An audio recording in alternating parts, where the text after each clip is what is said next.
प्यारा बारो बाजी गुलबानू जी तरफा तवा सबनी के बलिकार तवा बुधी रहा आयो दिलचस्प अखाणियों। अचो त अज जी अखाणी बुधू ऐं लुत्फ अंदोज़ थियूं।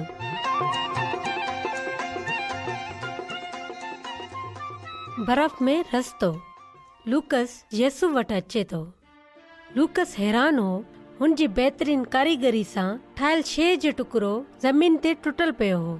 हाणे हू कॾहिं बि इनाम नथो खटी सघे। लूकस हिकु ॿाहिरां आयल छोकिरो हो। हू ॿियनि जे साम्हूं इहो साबित करणु चाहींदो हो त हू बि के शइ में माहिर आहे, पर हाणे संदसि कारीगरी सां ठाहियल शइ जो टुटल पई हुई।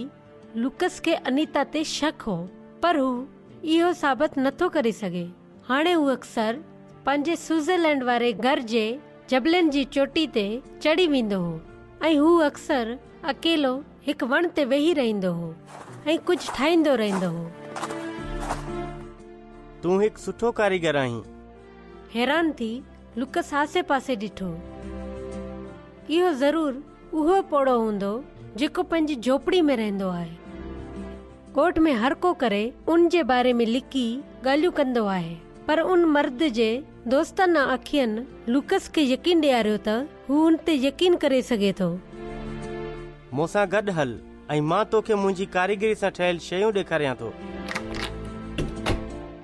ज़बरदस्त। छा ई मुजस्मा तो ठाहिया आहिनि?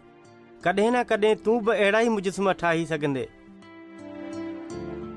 शायदि हिकु दोस्त लाइ। मुंहिंजो को बि दोस्त न आहे। पोइ त तूं थोरो अजीब आहीं। छा तूं मूंखे पंहिंजे मसइले बाबति ॿुधाइणु चाहींदे? डेनी मंडो आहे। हर को सोचे थो त मूं उनखे नाले में धिको ॾिनो आहे। हर को मूंखां नफ़रत करे थो। अनीता सभ खां वधीक नफ़रत करे थी ऐं मां उनखां नफ़रत कंदो आहियां। सभ खां पंहिंजी ज़िंदगी में ग़लति कमु थी वेंदो आहे। बिल्कुलु मां बि। मूं ते त तमामु घणो फ़र्ज़ु हो शराब ऐं जुआ जे करे। जॾहिं मूं हिकु बैंक मां चोरी करण जी कोशिश कई त जलिजी वियसि ऐं माॻई तबाह थी वियो हुयसि। ऐं तमामु अकेला बि। मां अञा ताईं अकेलो आहियां, पर जॾहिं मां जेल मां निकितसि मूं यसु सां गॾु हिकु नई ज़िंदगी शुरू कई। छा तव्हांजा के माइट आहिनि?